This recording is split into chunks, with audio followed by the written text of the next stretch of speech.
to Gotham General, everybody. Welcome to our policy briefing. My name is Spencer Jacob, and I am the nursing educator here at the hospital.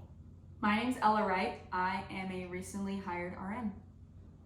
My name's Shane Burt. I have a PhD in infection management. My name's Carly Owens. I am a charge nurse down in the emergency department. Today we are focusing on a policy that will help us prevent catheter-associated urinary tract infections.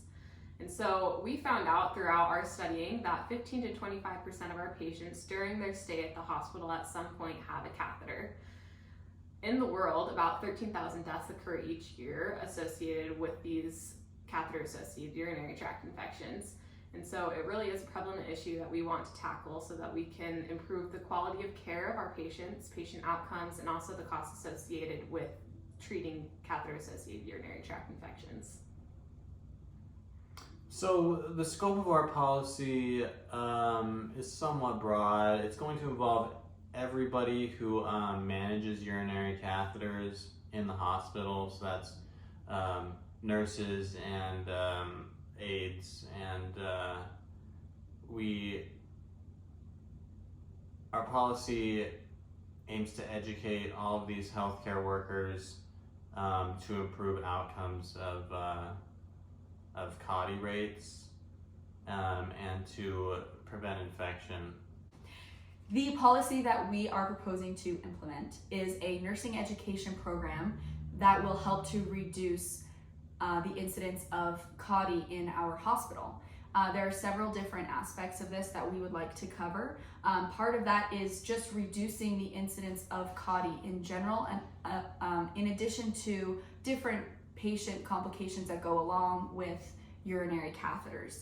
Another important part is that we will focus on is educating our nurses on insertion techniques that are the correct, sterile, and aseptic and clean techniques to do that. Also, the appropriate use of catheters, as well as maintenance and removal of those catheters.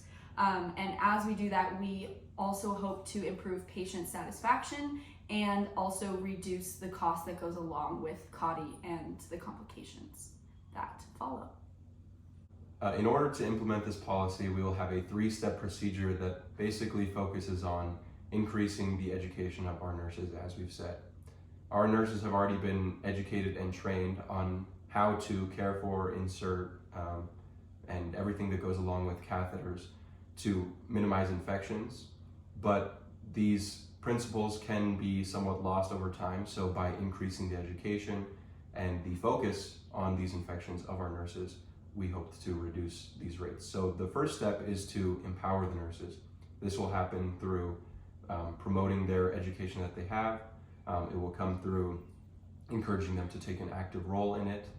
And as we do this, the nurses will feel more confident in the care of the patients with catheters, and thereby reducing the rates of infection. The second step that we will introduce in this policy is focused more on the evaluation and correction of current practices that our nurses are using. We will have individuals come in to evaluate the insertion and maintenance of these IUCs.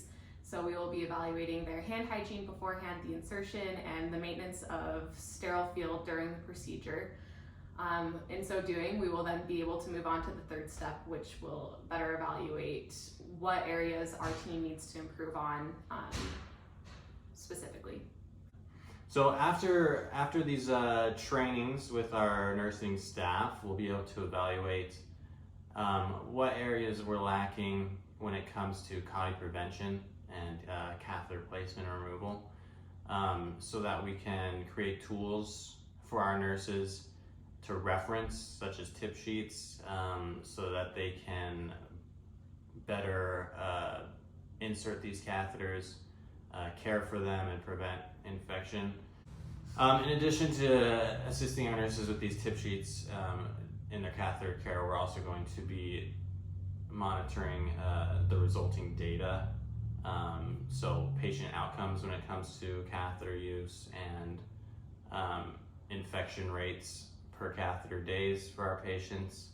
And we're going to do this by charting by our nurses and by looking at patient charts retroactively. As a recent BYU College of Nursing graduate coming to Gotham General Hospital, I love relating the healer's art of Jesus Christ to our nursing practice here at the hospital. When we treat our patients with love and compassion and the dedication that they deserve, we are reflecting the love of our Savior. And that is so important when it comes to nursing, because all of our patients are in need of the support, and we are able to give that to them if we are properly educated the way that we need to be. As we try harder to become more like Jesus Christ and follow his example, our patients will continue to see how important they are to us and get the care that will help them to improve.